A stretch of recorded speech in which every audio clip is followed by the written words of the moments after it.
Bueno, nuevamente muy buenos días a todos y todas. Eh, Esperamos que esta primera conferencia con Fernando haya sido igual de emocionante para todos como lo fue para mí en específico, porque son las preguntas que él nos hace, son las preguntas a las que nos invita también esa motivación para nuestro trabajo diario. Y, y yo creo que las preguntas uno no las encuentra en el momento porque uno quizás queda con eso, con esas reflexiones, pero se van a ir encontrando en la medida del ejercicio mismo y creo que eso es lo valioso, que todos desde esa emoción que nos pudo generar o desde esos pensamientos, cercanía o ese contexto que cada uno trae y cómo se relacionaba con esas reflexiones, pues pueda emprender ese camino por hacer esas respuestas o que se generen nuevas preguntas. Entonces, pues nada, les agradecemos mucho por esa participación y por haber estado allí. Y ahorita, bueno, nuestra segunda conferencia del día de hoy, de nuestro segundo día del seminario, las bibliotecas como patrimonio material e inmaterial de la cultura, pues nos emociona presentarles a Jamie Hernández. Jamie nos acompañará con una conferencia que se ha denominado, hemos denominado el rol de gestor en los procesos culturales, nuevas miradas a las prácticas comunitarias y locales. Pues bueno, me permito presentarles a Jamie.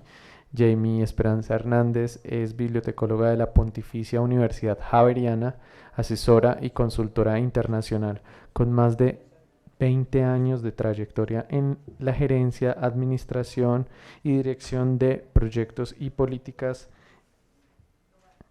de Estado en el ámbito cultural y educativo a nivel nacional.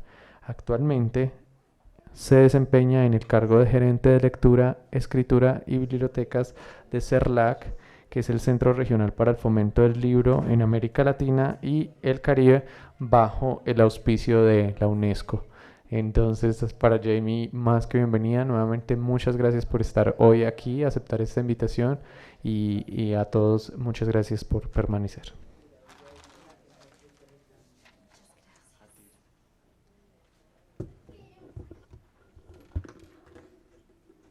Bueno, muy buenos días para todas y para todos. Un agradecimiento muy especial, por supuesto, a Patricia, al Banco de la República y a la Dirección Departamental de Cultura por esta invitación, que para mí es como un premio, realmente. Yo me encuentro en este escenario con Fernando Varona, con quien nos conocimos hace más de 20 años, cuando yo estaba en ese lugar que hoy está Sandra Suescún coordinando la Red Nacional de Bibliotecas, y conocí muchos de sus municipios muy de cerca. Acompañé esa tarea de crear la Ley de Bibliotecas Públicas de Colombia y hacer que existieran bibliotecas y redes de bibliotecas. Entonces, Candelaria, Alexis, todas las personas que han pasado por acá están pues siempre como en el corazón y en los recuerdos tan bonitos que nos deja este trabajo con las bibliotecas. Yo escuchaba a Fernando ahora y es como si nos hubiéramos sentado los dos a ponernos de acuerdo en lo que íbamos a decir. De hecho, el comienzo que tuvo Fernando de su intervención maravillosa, si se acuerdan, hablaba de la necesidad de detenernos a pensar, de hacer un alto y reflexionar un poco sobre eso que estamos haciendo permanentemente. Y justamente yo quería también proponerles empezar con una reflexión sobre eso.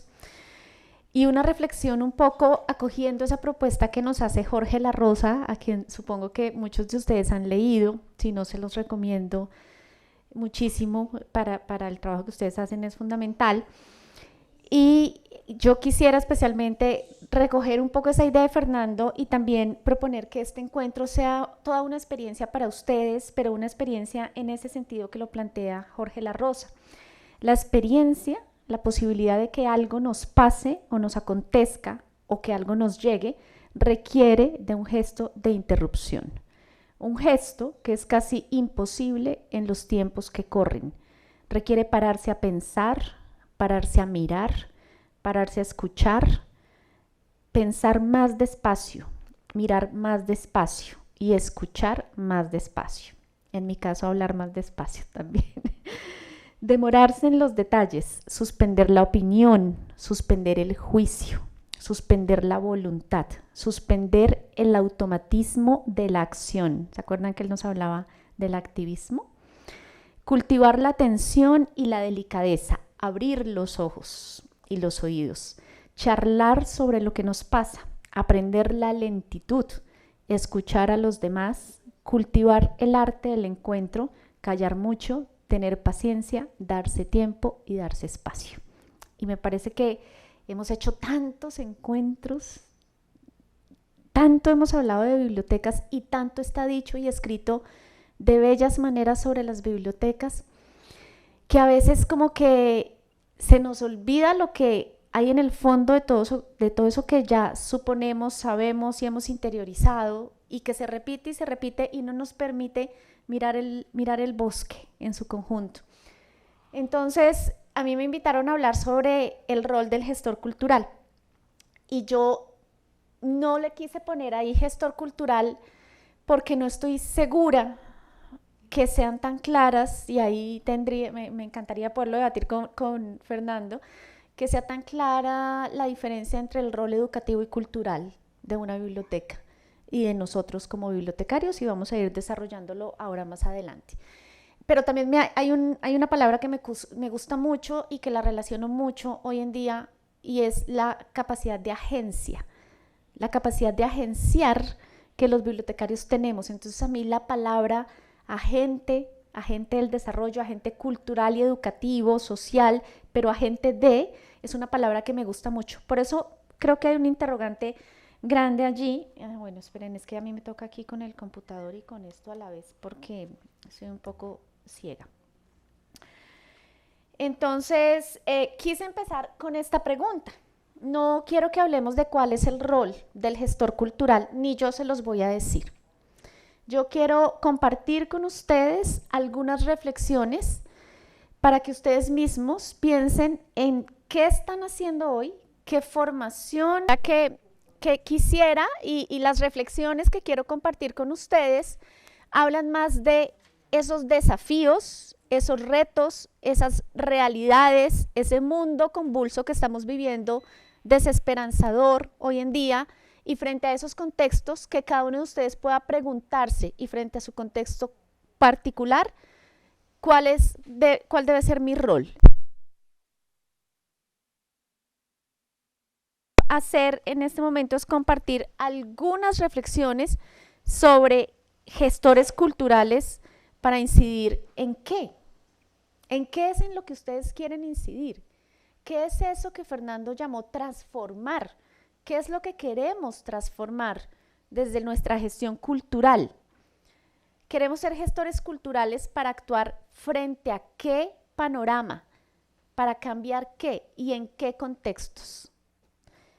Creo que hoy más que nunca el concepto de biblioteca y de bibliotecario está llamado a replantearse, porque hay muchas formas hoy en día de ser biblioteca y de ser bibliotecario, dependiendo de ese entorno y de ese contexto en el que estemos. Entonces, ¿este sí o no?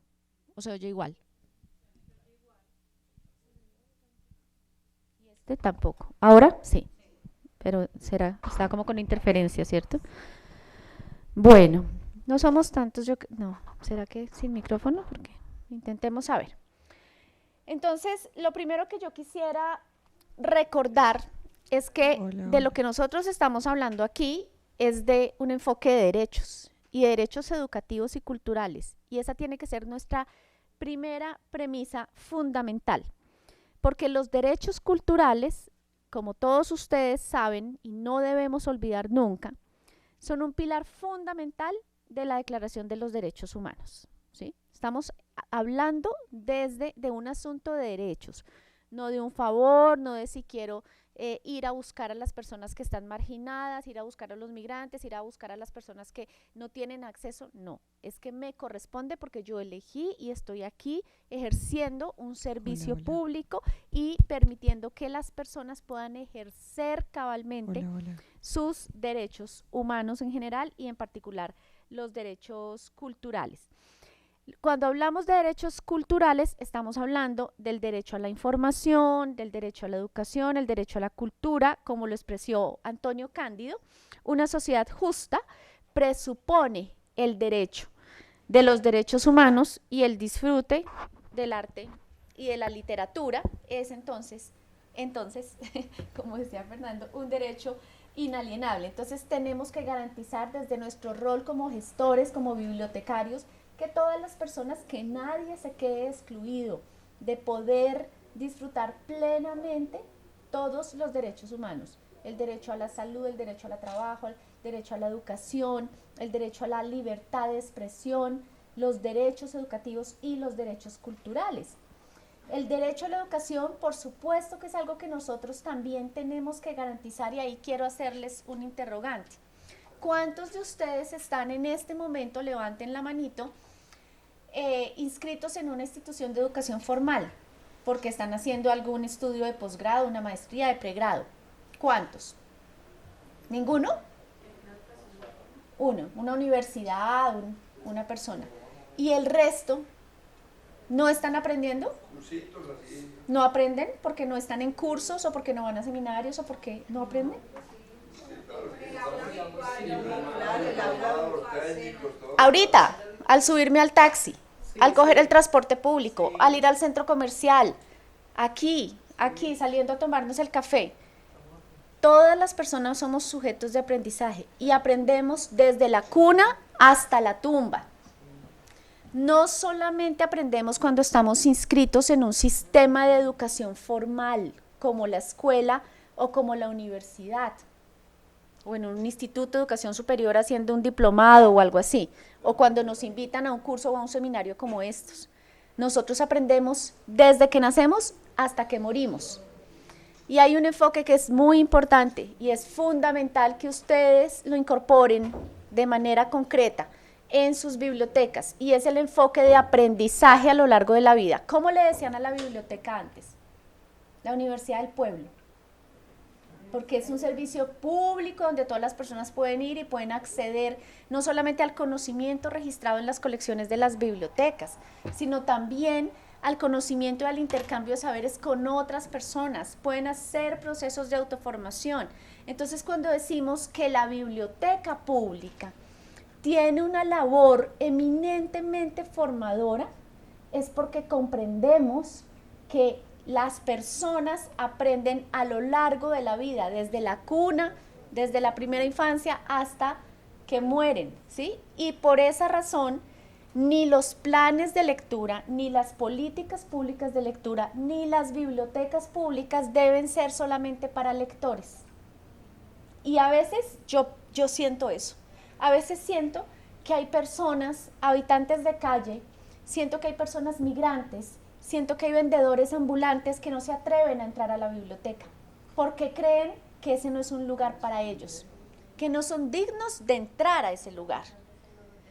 La biblioteca, ¿qué tiene que ser cada vez más? ¿Qué hace? ¿Cómo? ¿Qué hace una madre? Acoge, protege, resguarda. ¿Qué tiene que hacer la biblioteca? Exactamente lo mismo. Usen esa metáfora. Con las personas que no están yendo a la biblioteca, con los niños que en la pandemia sus papás quedaron sin trabajo y esos niños desescolarizados, no pudieron volver a la escuela. Acojan a esa madre que tuvo una noche terrible por violencia intrafamiliar en su casa. La biblioteca tiene que ser protectora, tiene que acoger, pero a veces pareciera que las bibliotecas son grandes palacios, en algunos casos, ¿cierto? O con las diversidades que tenemos también en los municipios, otras bibliotecas que se abren y se cierran a voluntad del alcalde o del bibliotecario que a veces acaba de llegar y no conoce todavía lo que es la biblioteca. Entonces nosotros tenemos que entender que todas las personas, ay, mire, sí, estoy pasando acá, que todas las personas tienen el derecho a educarse y aprender. El aprendizaje no está ligado solamente a los años de escolarización, ¿vale? Eso es muy importante que lo tengan en cuenta. Entonces tenemos que tener en cuenta a esas personas, adultos mayores, por ejemplo. Ah, no, que es que esa señora no sabe leer y escribir. Pues son los primeros que tienen que ir a la biblioteca, porque de pronto no sepa leer y escribir, pero tiene una tradición oral maravillosa y sabe contar historias. Y entonces, ¿qué tal hacer un programa con madres gestantes, contando historias, haciendo un tema de memoria local con esas personas. Yo tengo el caso de una abuela de 87 años, doña Olguita Naranjo, en la biblioteca del Tunal en Bogotá, cuando creamos esas bibliotecas de Biblored. Y doña Olguita era una abuela muy grande, era fuerte y tenía unas manos muy grandes y temblaba mucho. Y empezamos a hacer unos cursos de alfabetización digital. Vamos a ver si sí. Empezamos a hacer unos cursos de alfabetización digital, gracias, para adultos mayores, y ella no quería porque en ese entonces era sobre todo mouse, y ella no decía no puedo, y le volaba las manos y no podía manejar el mouse, y ella, todos sus hijos se habían ido ya, y ella vivía solita ya en su casa, y se la pasaba era tejiendo, mirando novelas, cocinando. Cuando llegó a la biblioteca, empezó a ir todos los días a la biblioteca del Tunal y terminó manejando el computador maravillosamente y enseñándole a otros abuelos de su misma edad a manejar ese computador. Una señora de 85 años que decía, yo ya qué voy a aprender, o sea, ella ya te pónganlos a tejer y ya, nada más.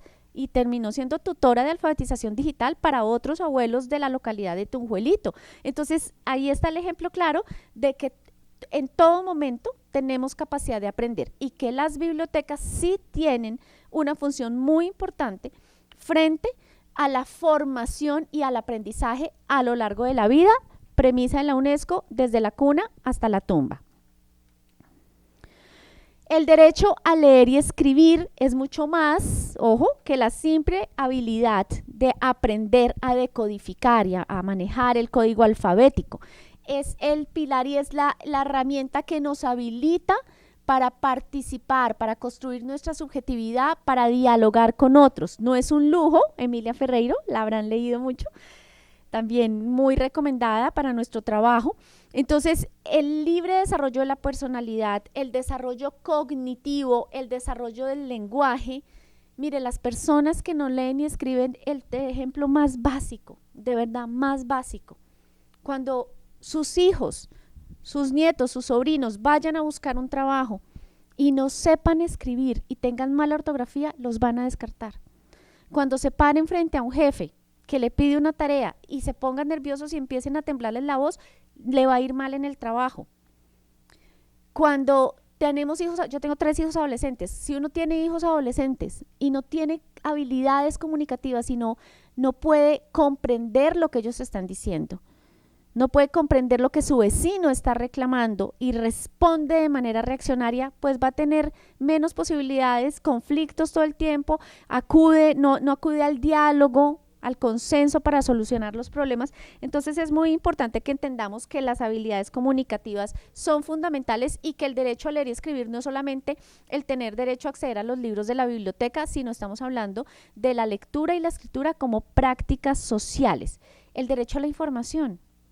Si nosotros no tenemos información útil, significativa para la vida de las personas, ¿cómo las personas van a poder desenvolverse y van a poder ejercer su ciudadanía?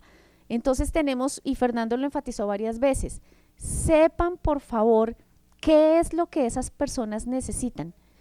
Siempre suponemos cómo conformamos nuestras bibliotecas. Las colecciones básicas que manda el Ministerio de Cultura, las listas básicas que conforman Fundalectura, el Banco de la República, se arman unas colecciones y unas bellas bibliotecas. ¿Con eso basta? Y nosotros estamos seguros y damos por hecho que sabemos lo que la gente quiere. Y es como fórmulas mágicas. Y repetimos y vamos y hacemos lo mismo todo el tiempo. Entonces es muy, muy importante. Y el derecho a la memoria, que ya Fernando lo estaba mencionando, no me voy a detener ahí. Entonces, cuando hablamos de la lectura, la escritura y de este enfoque de derechos, tenemos que entender bien a Yurani, una niña pequeñita, hablando de identidad, de esas identidades que hablaba Fernando, la importancia de poder construir su subjetividad, de poder decir, yo soy Yurani, yo me llamo Yurani, así escribo mi nombre y Yurani es y soy así. Entonces, vamos a hablar un poco en primer lugar, de lo que significa la lectura y la escritura como prácticas sociales y de lo que es tener en cuenta el contexto, y para eso voy a recurrir a dos ejemplos. Uno de ellos del profesor José Bessa Ribamar Freire, un profesor del Brasil que trabaja en la Amazonía del Brasil con comunidades indígenas.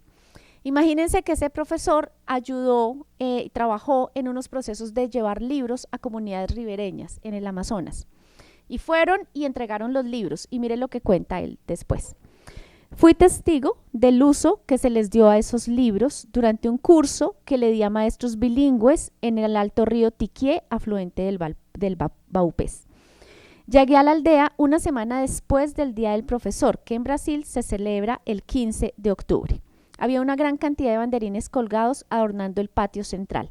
Los habían confeccionado con las páginas de los libros que el ministerio les envió y que para ellos resultaron inútiles. ¿Se imaginan eso? Fue el ministerio y entregó libros y después volvió y los recibieron desde lejos con los banderines que habían hecho con las páginas de los libros. ¿Por qué pasa eso?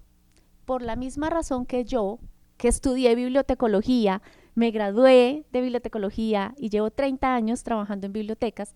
Cuando fui coordinadora del Plan Nacional de Lectura, hice una de esas burradas también. Imagínense que fuimos con la ministra de Educación, que era mi jefe, a una comunidad en Guaviare, así por el río. Y cuando llegamos al Guaviare, íbamos a llevar libros de los que entrega el Plan Nacional de Lectura, Leer es mi cuento, con la ministra de Educación.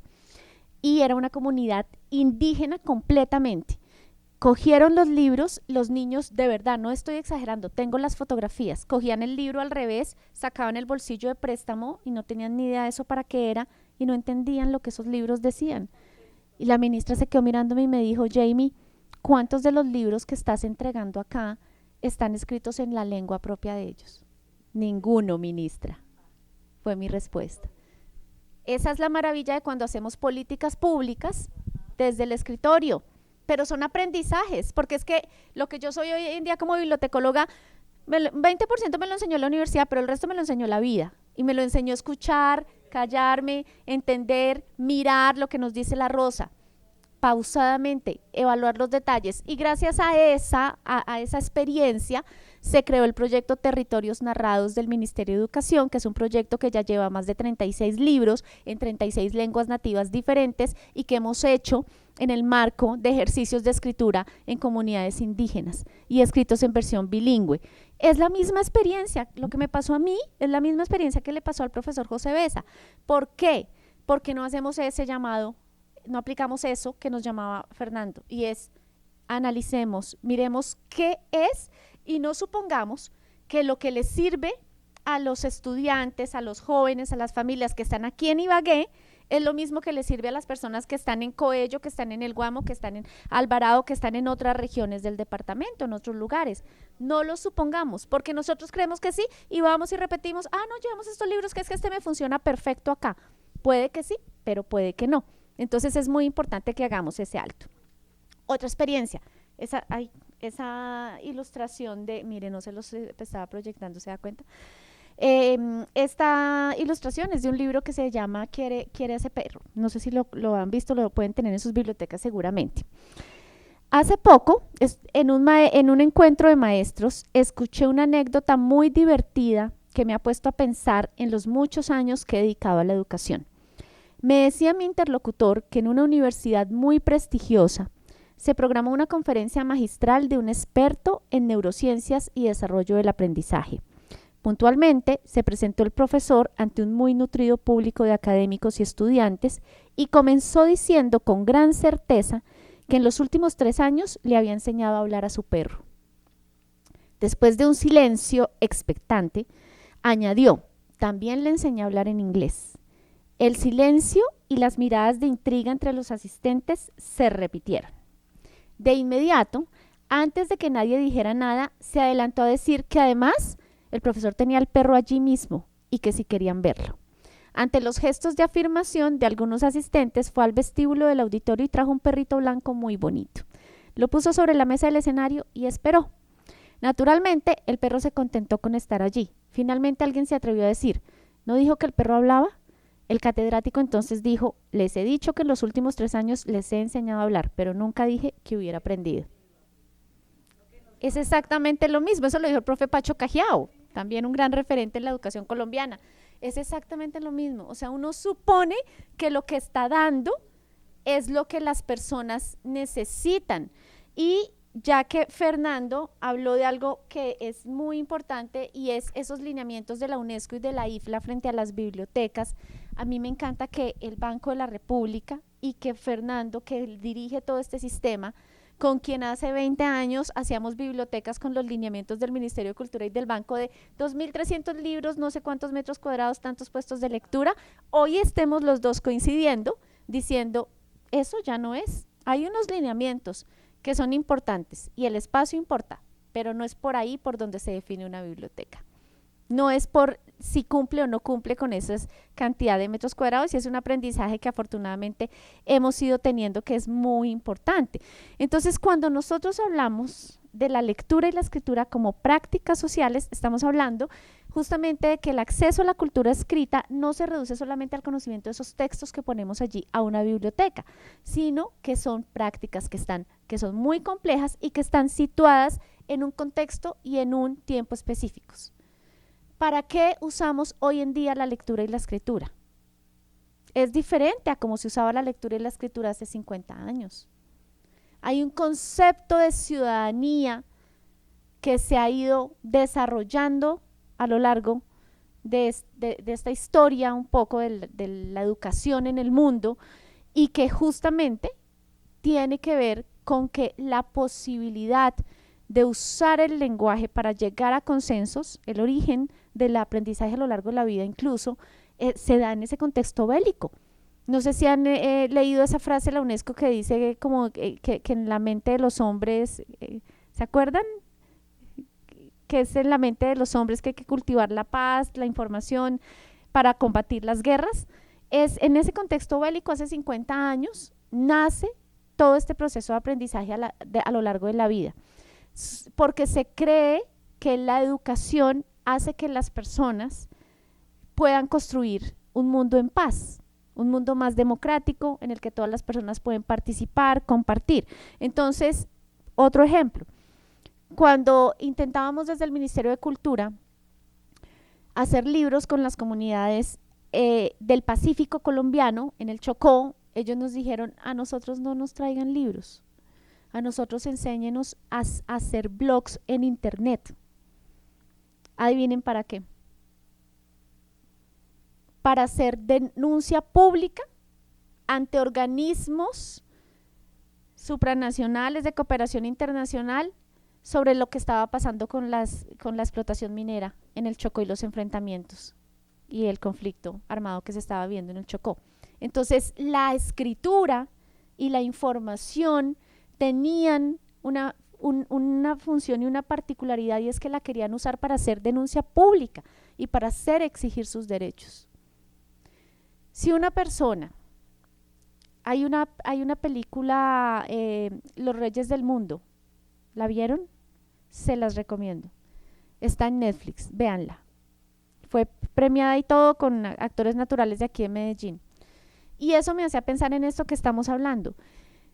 Si una persona no sabe leer y escribir y le heredan un papel en el proceso de restitución de tierras y le dicen a su abuela, le saquearon, la violencia la sacó, pero ella dejó este papel y usted puede heredar esa tierra. Un pelado que no tiene ni un peso, que está en la calle, en la inmunda, sin familia, sin hogar, y tiene que vivir toda una travesía para poder acceder a ese derecho de una tierra que por derecho propio le correspondía. No sabía qué decía el papel, no sabía qué decía ese papel, tenía que depender de lo que los funcionarios públicos le dijeran, aquí dice esto, pero no, ahora le toca conseguir un abogado que esto y que esto y que esto. Entonces, la lectura y la escritura, al ser prácticas sociales, son prácticas habilitantes para el ejercicio de los derechos humanos, para poder acceder a una casa, a un trabajo digno, a la alimentación, a la salud. Entonces, las bibliotecas tienen que mirar a ver quiénes no están accediendo, quiénes no saben leer y escribir, quiénes están excluidos, ¿no?, de la cultura escrita. Entonces, claro, uno construye significados, que es lo siguiente que dice ahí en la pantalla, a través de esa interacción entre los textos que se leen, las historias personales. Entonces, la manera en cómo yo uso la lectura y la escritura hoy en día en mi vida es muy distinta a lo que para lo que tú la usas, porque tiene todo que ver con el contexto personal, con las dinámicas personales. La UNESCO, cuando crea las bibliotecas y cuando se hace la primera reunión en el año 54 de bibliotecas públicas, que se hace en la Biblioteca Pública de Sao Paulo, dice: leemos para enriquecer la vida de las personas, para que las personas vivan dignamente. ¿Qué hay que hacer para que eso se logre? ¿Qué es tener una vida digna?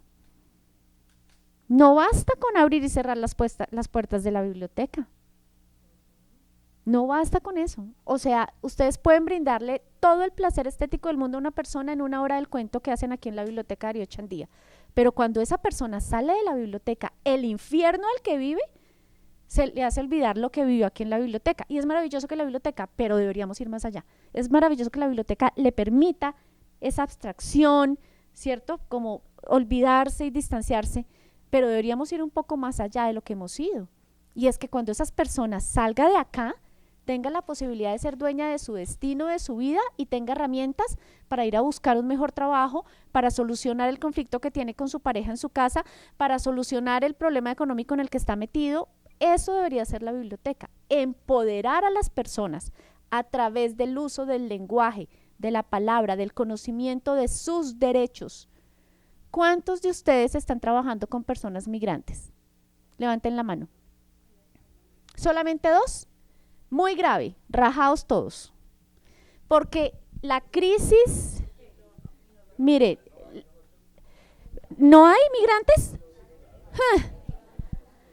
Mire, ustedes no saben, yo en el último año he venido mucho a esta tierra y creo que de las veces que he venido, tal vez 3 veces, y eso, no he visto población migrante. La vez más dramática fue en diciembre.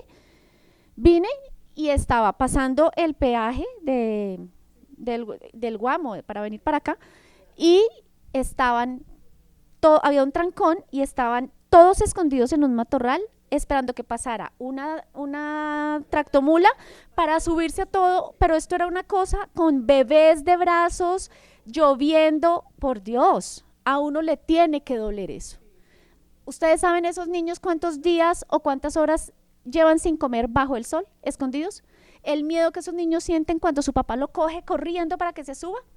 ¿Cuántas horas de sol y de sed tiene que vivir ahí? ¿Esos niños tienen cuentos? ¿Tienen espacios de diálogo? ¿A qué están enfrentados esos niños?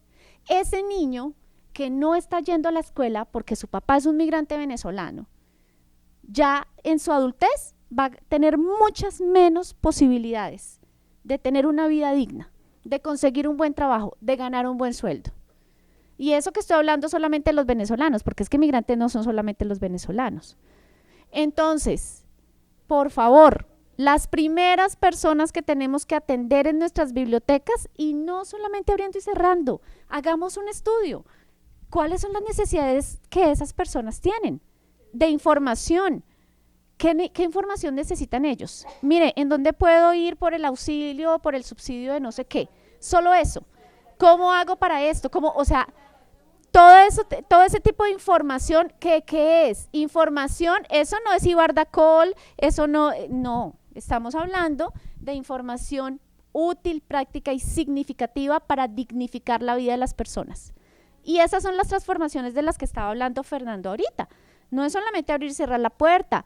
Mire, la biblioteca hoy en día no es esa biblioteca a la que vienen y entonces la biblioteca de todos y para todos, la biblioteca más democrática. Ahora les voy a hacer esa pregunta, porque abre sus puertas y dice: aquí pueden entrar todos los que dice la IVLA y la UNESCO, sin ninguna clase de discriminación. No, señores, ya no es así.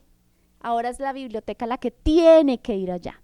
Y tiene que ir a buscar y tiene que ir a golpear la puerta y tiene que ir a interesarse y saber qué es lo que está pasando y qué es lo que necesitan esas comunidades. Entonces, la lectura como una práctica cultural hace referencia a ese carácter situado en lo histórico y en lo social. En este momento tenemos una crisis humanitaria global que se llama migración, además de lo que estamos viviendo ahorita con la guerra y todo lo demás.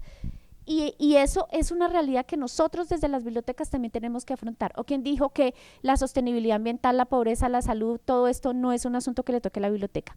También nos toca, desde el ámbito específico de la información, de la cultura, del aprendizaje a lo largo de la vida, pero es muy importante que lo hagamos. Entonces, ese carácter situado, por ejemplo, tiene que ver con esta experiencia que no sé si la han escuchado alguna vez, la de el lector de tabaquería. ¿La han escuchado sobre el lector de tabaquería? Los invito a leerlo, es una historia muy bella que hace referencia justamente a esa vieja tradición cubana que aún existe, que es una maravilla, de hacer accesibles los textos a los trabajadores. Entonces, preguntémonos, si estas personas que así son fotos reales, que están todo el día sentados en una fábrica con la hoja doblando tabaco, cortando la hoja de tabaco, enrollando el tabaco, ¿a qué hora van a ir a una biblioteca?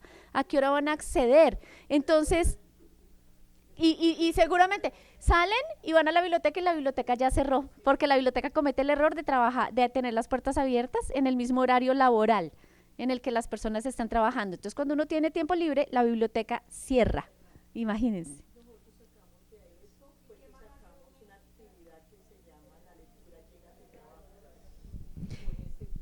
Claro, es que eso debería, imagínense, esto existe hace más de 200 años y es una tradición que todavía se conserva. Entonces, en las tabacaleras del siglo XIX en Cuba, esto empieza y existía la figura del lector de tabaquería, que es el que están viendo ahí sentadito, que era un lector que iba y le pagaban, o sea, tenía un sueldo y todavía le pagan, o sea, el cargo de lector de tabaquería existe en Cuba y es una persona que va y se sienta y en voz alta, hacía lectura en voz alta, le leía a los trabajadores de las tabacaleras mientras ellos trabajaban y jornaban. Entonces, el lector de la fábrica de tabaco, pues es un rol pues muy inspirador que hizo que estas personas se convirtieran en uno de los sectores más cultos de la población cubana.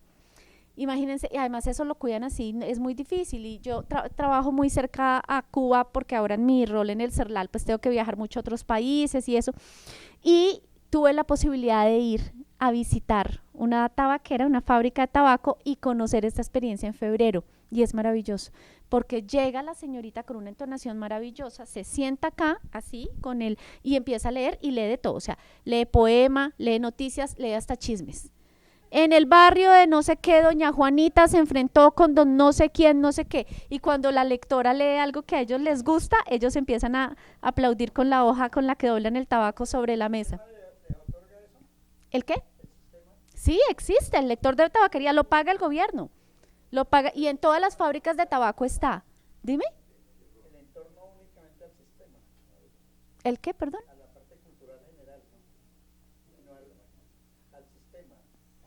No te entiendo la pregunta.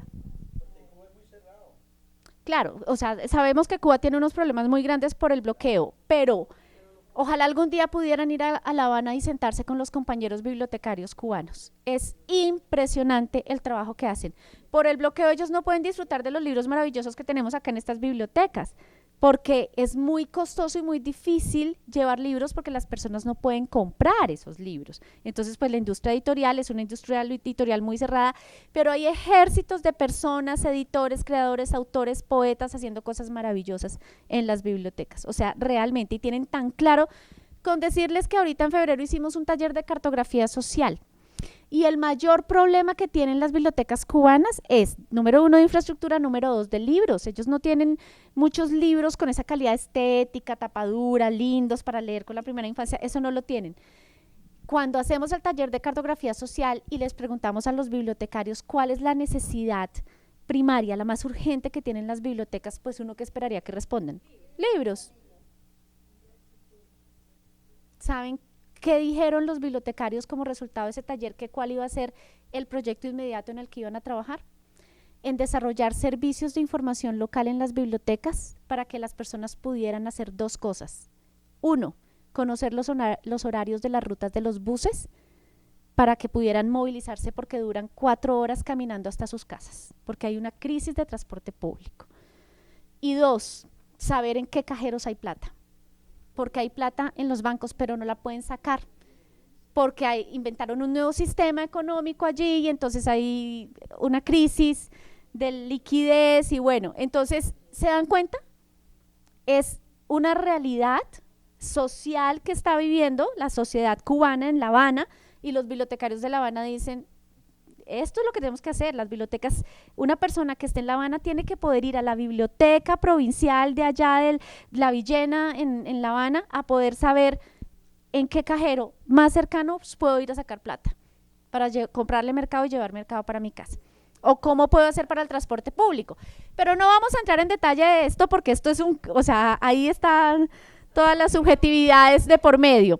Pero lo que les quiero decir es que cuando hablamos de que la lectura y la escritura son prácticas sociales es porque están situadas en un momento histórico. O sea, miren desde dónde viene la tradición de las tabacaleras y los diferentes, digamos, usos que se le da a la lectura y las prácticas lecturas y a las prácticas de lectura y escritura. Los libros, como todas las obras humanas, tienen el poder redentor o no según el uso que se les dé. La cultura escrita puede servir lo mismo para la emancipación intelectual y ética que para propagar el odio, la violencia y el racismo. Como objetos de cultura que usan el mismo medio, no hay diferencia alguna entre el diario de Ana Frank y Mi lucha de Hitler, pero la diferencia es abismal en los propósitos de cada uno de los autores y en el uso que se les puede dar que le puedan dar los lectores. El de Ana Frank es un libro inspirador de emociones positivas. El de Hitler es un libro instigador a la barbarie y al crimen. Y justamente la historia nos ha mostrado que la lectura sí ha sido una práctica utilizada muchas veces como una herramienta de dominio y de control masivo, de control social, ¿sí? Las autocracias, las dictaduras que seguramente han leído ustedes han recurrido, ¿no?, a imponer un libro único. Aquí está el caso del libro rojo de Mao, que pues básicamente pues es un instrumento de la enseñanza ideológica de masas de la época de la revolución. Aquí están los libros, por ejemplo, ay, perdón, cuando yo estoy diciendo algo que ustedes no ven, me dicen, no ve porque mire, aquí se los estaba mostrando. Este es el ejemplo del libro rojo, y no sé si conocen este libro de la bibliotecaria de Auschwitz, de Dita Krauss.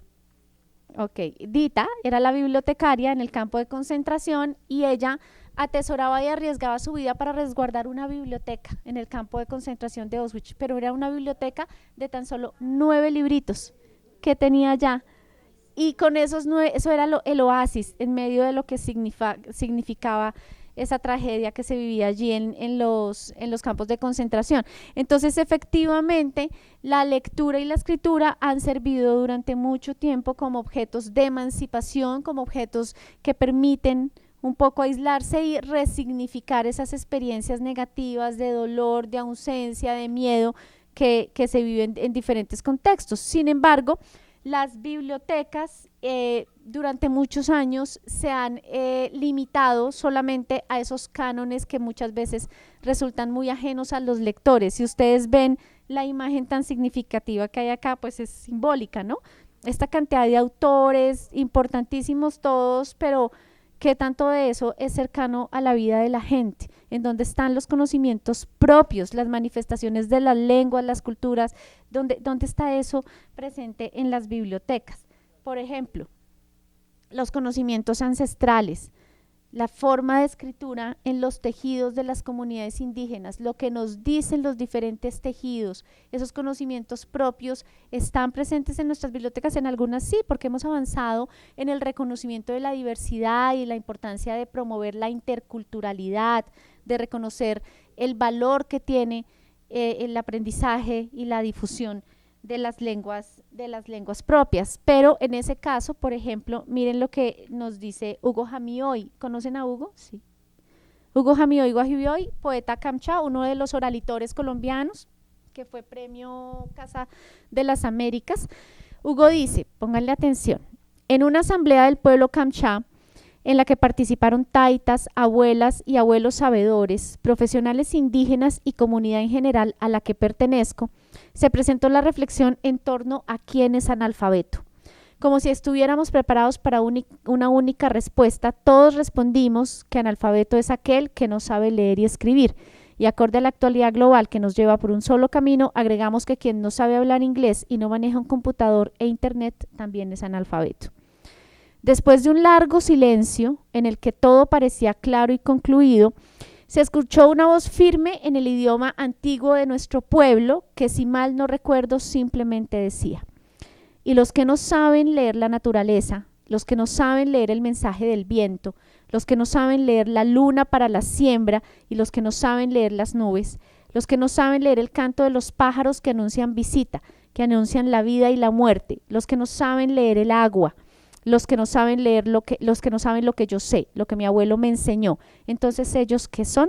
Solo faltó eso, la fuerza del espíritu de la palabra para revivir el saber guardado en la humilde mirada de nuestras abuelas y abuelos y desenredar su lengua. Durante el resto del tiempo que duró la reunión, brotaron como flores las palabras multicolores que hablan de los tejidos, que hablan de los rostros en las tallas de madera, que hablan de nuestro territorio y los nombres de sus caminos, sus aguas y los sitios sagrados, que hablan del arco iris y de las lluvias. Fue mágico ese momento y aún siento que ando embriagado por el fermento de las voces. Fernando también nos dijo eso, ¿se acuerdan? Esos conocimientos, o sea, el conocimiento no es solo lo que está registrado, no es solamente lo que viene en los libros que están en el formato tradicional, libros impresos o libros digitales en las bibliotecas.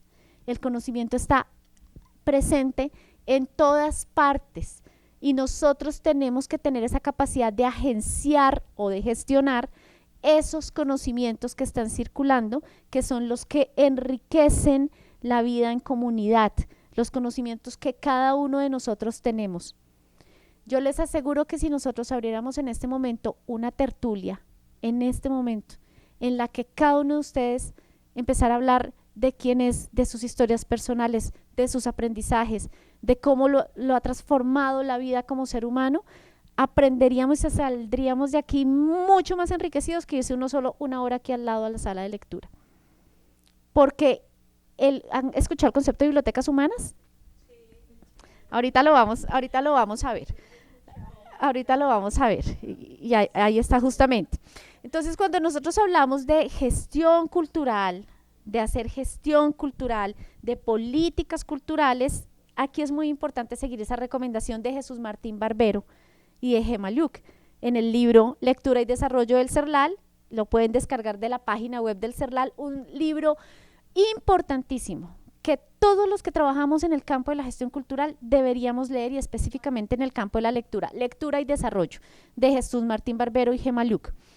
Hablar de políticas de lectoescritura dirigidas a los ciudadanos de cualquier edad y condición no es hablar de enseñarles a leer y escribir, o no solo eso, es hablar de la creación de espacios y medios en los que puedan contar su propia historia. Y esas políticas culturales solo perviven si realmente se insertan en las memorias y en las experiencias sociales de las propias comunidades y de las personas. Si aquí venimos y hablamos de cosas que no les tocan la fibra a ustedes, que no los estremecen, perdimos el tiempo. Pero tenemos que hablar de cosas reales, de cosas que están pasando en este país, que están pasando en el mundo, que conocemos, que hemos experimentado nosotros a lo largo de nuestra vida. Entonces, claro, tenemos que generar propuestas muy diversas porque estamos en un mundo muy diverso, y justamente la diversidad y el reconocimiento de la diversidad es lo que enriquece esa vida en comunidad. Entonces, las propuestas que nosotros tenemos que hacer tienen que ser pertinentes a esas comunidades, a esos distintos contextos que son muy diversos social, culturalmente, y desde el campo de la información saber qué es lo que vamos a hacer y qué es lo que vamos a reconocer en esas comunidades para darle forma a las propuestas bibliotecarias. Eso tiene una particularidad y lo divido yo en dos ámbitos. Primero, en una perspectiva social y política. Si nosotros reconocemos esa diversidad de contextos que nos va a llevar a darle una forma diferente al ejercicio bibliotecario, y no solamente en un contexto urbano o rural, sino en un contexto con diferentes poblaciones. Y cuando hablo de diferentes poblaciones, por ejemplo, cuando hablamos de inclusión en bibliotecas públicas, ¿qué se les viene a ustedes de primeras a la cabeza?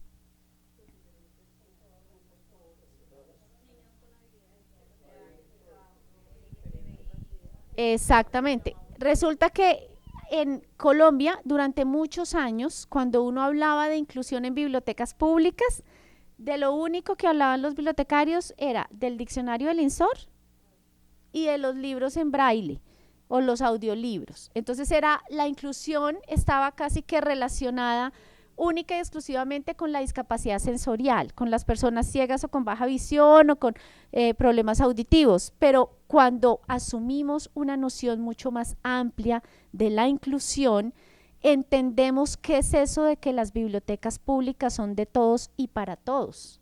¿Eso qué quiere decir? De todos y para todos es habitante de calle, población migrante, personas con discapacidad sensorial, personas neurodivergentes, es decir, personas que tienen autismo, déficit de atención, dislexia también, personas pertenecientes al movimiento de feministas o personas del movimiento LGBTQ+, ¿cómo es que se dice? Que se llama? Siempre me cuesta un poco de trabajo decirlo. Entonces, es muy importante tener en cuenta eso. Entonces, reconocer la existencia de esos diversos grupos culturales es también reconocer las diferencias y las brechas que esos grupos culturales han tenido en lo que tiene que ver con el acceso a la cultura escrita. O sea, hay que reconocerlo, porque no es lo mismo trabajar con los niños de un colegio muy, por decir, privado que hay aquí en Ibagué, a trabajar con niños migrantes o con niños de un colegio público o con niños hijos de habitantes de calle o con niños que están en procesos de rehabilitación por temas de drogadicción o por temas, ¿se acuerdan los de IDIPRON?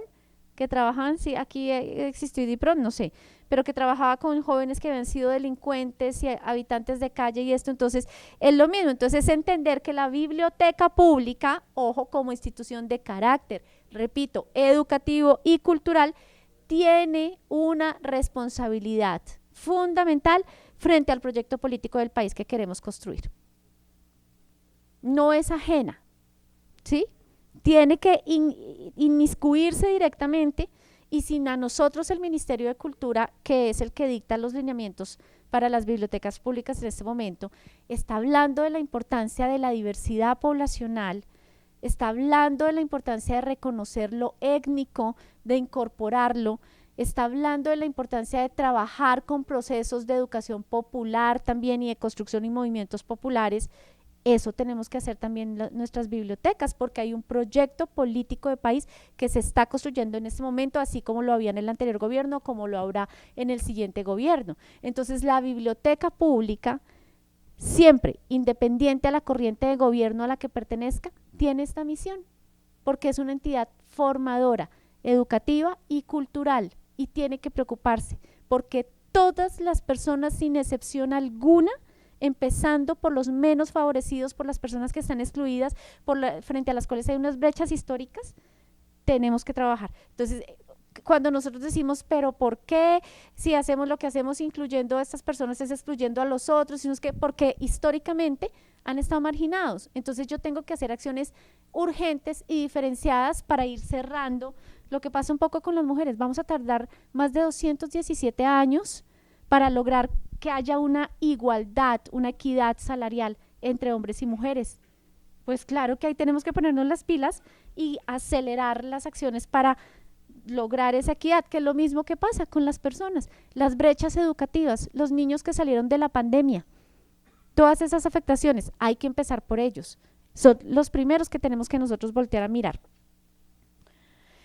Desde una perspectiva técnica, que implica, y ustedes vean lo que está ahí en la pantalla, yo igual les voy a dejar, Patricia, la presentación por si quieren compartirla, pero es importante que les cuento un ejemplo que resume todo esto que está aquí en la pantalla, ustedes vayan leyéndolo.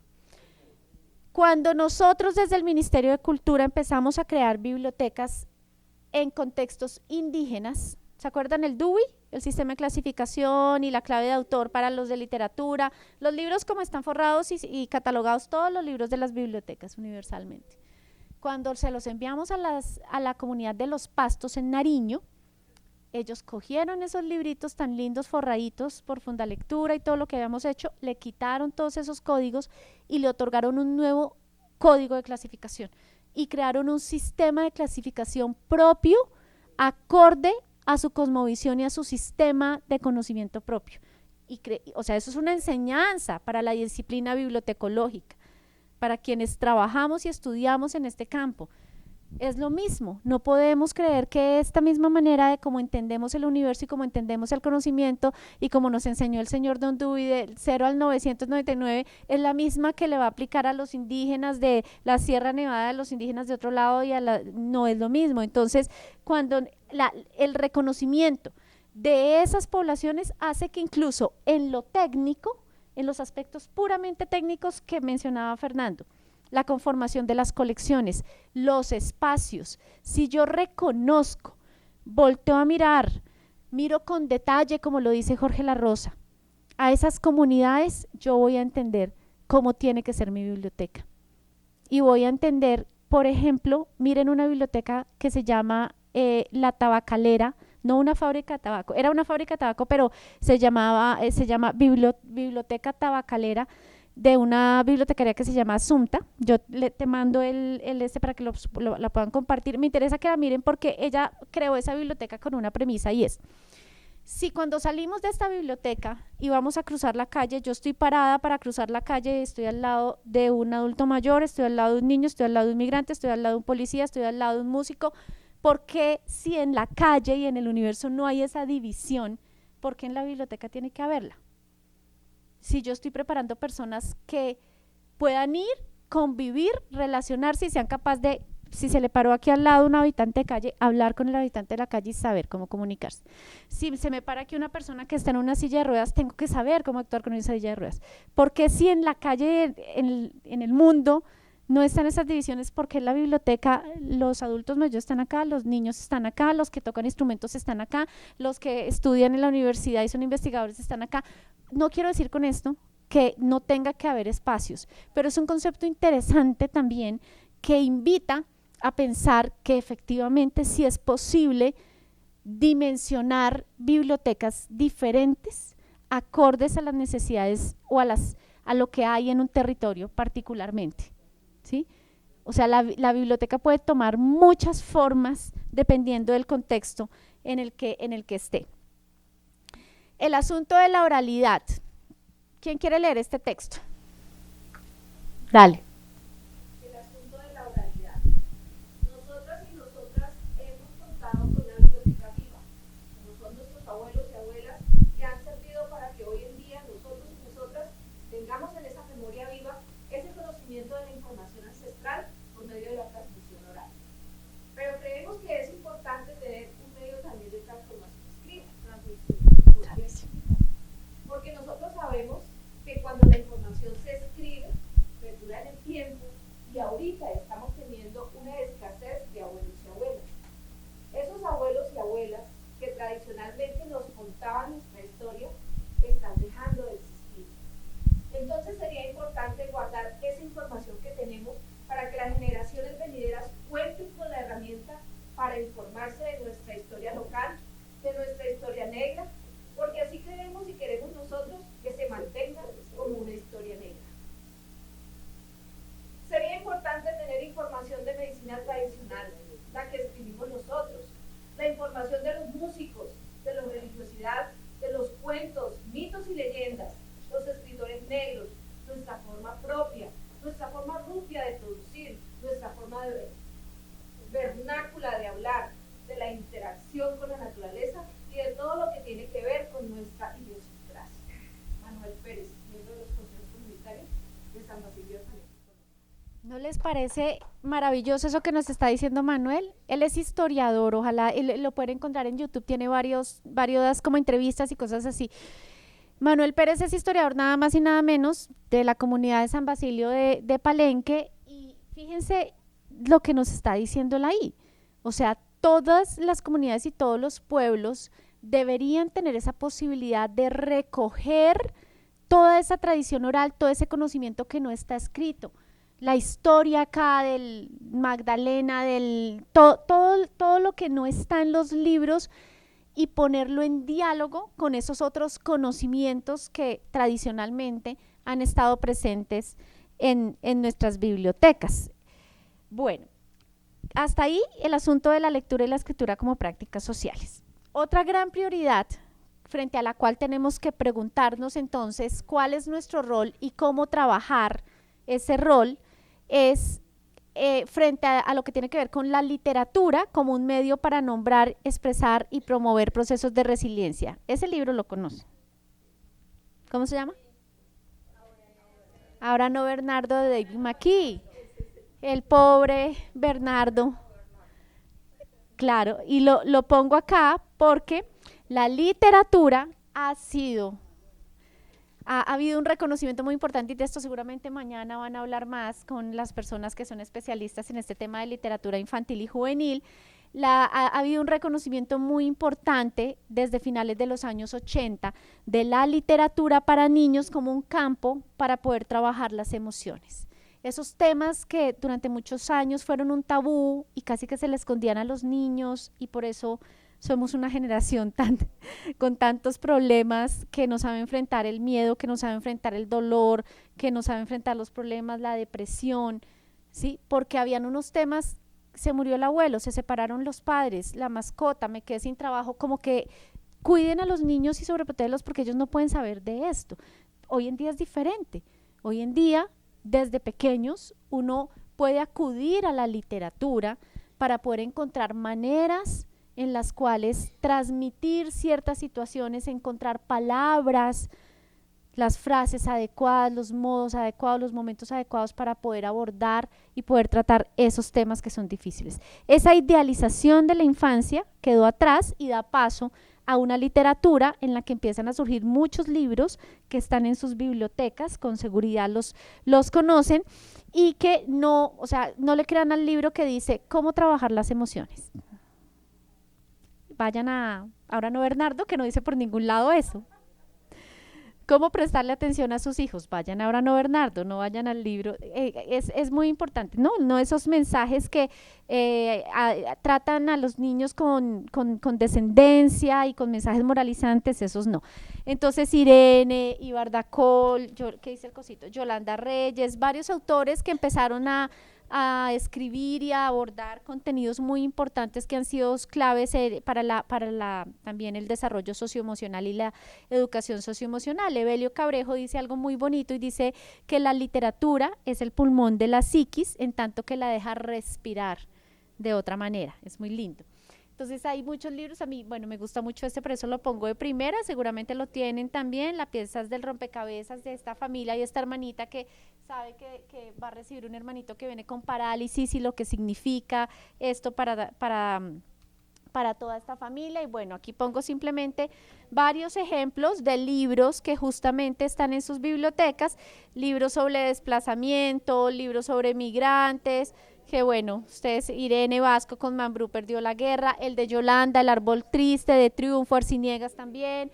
Todos estos libros están en sus bibliotecas, y frente a este tema, Wolso Jinka, cuando sucedieron los terremotos en Haití, las tragedias en Haití en el 86, él fue Premio Nobel de Literatura, él sacó un artículo muy lindo en una edición especial del Correo de la UNESCO, no sé si siguen esa publicación, se las recomiendo mucho, y Wolso Jinka dice en ese artículo: en estos momentos en que médicos del mundo entero socorren a heridos y traumatizados, rehabilitando hospitales y clínicas y repartiendo medicinas y alimentos, los escritores, artistas e intelectuales deben unirse para restaurar el espíritu. Y eso es muy importante porque ha sido comprobado y hay múltiples investigaciones y documentos que demuestran que hay un efecto positivo entre el acceso a la cultura, a los distintos lenguajes artísticos y el tema emocional de las personas, la salud mental de las personas. Incluso, no sé si conocen esta publicación, esto es algo muy importante para nosotros como bibliotecarios. En el marco de la pandemia, la Organización Mundial de la Salud publicó este informe, que es un informe muy importante. Ustedes, me imagino que algunos hacen trabajo en cárceles o en hospitales, ¿cierto?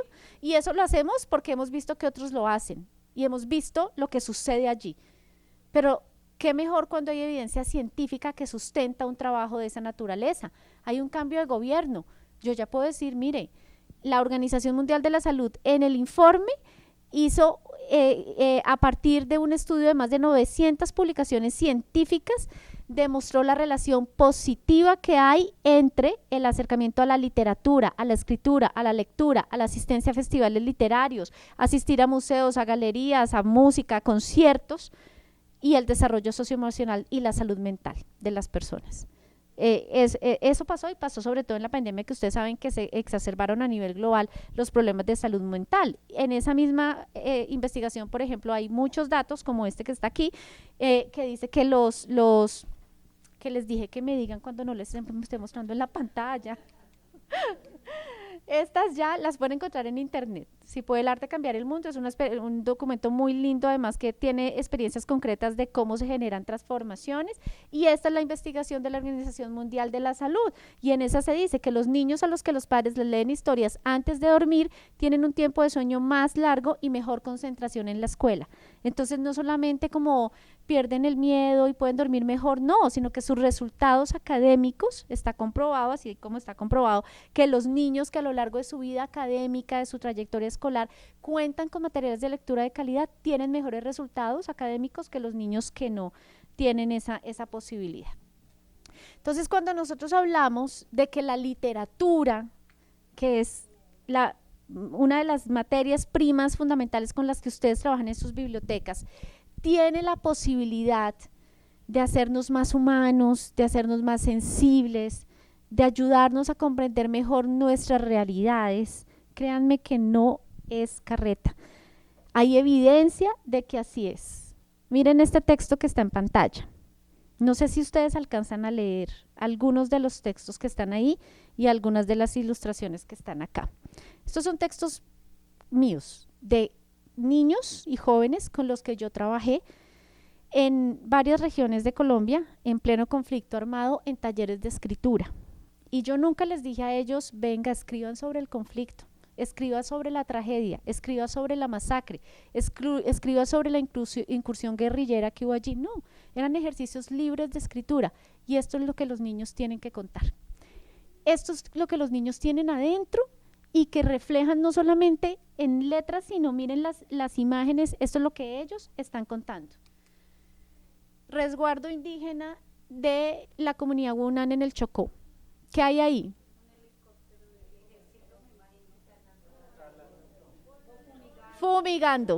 Fumigando glifosato en su territorio indígena. Y estas imágenes, pongan mucha atención.